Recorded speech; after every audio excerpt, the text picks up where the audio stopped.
tena maika aloha zao amin'izao fotoana zao a dia hitanareo tsy mijanona ny orana dia manana problème na tantsika zao zay no maika ao a dia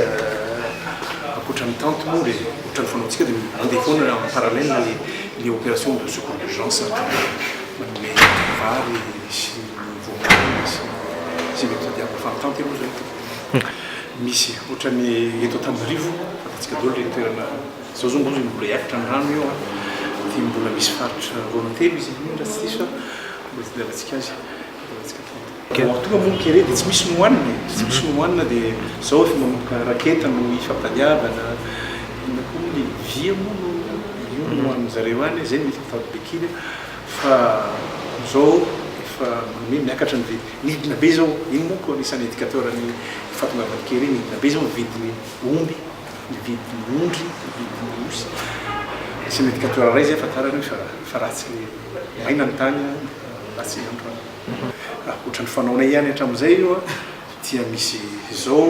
tapaka farany teo zao a dia informatisenay ny gestion mivio satria tonga le don hatrany a somary maromaro indrindra fa nisy an'iny appel zay matao iny a feno io a iny angamba ny moramora kokoa raha ahafahana manaraka azy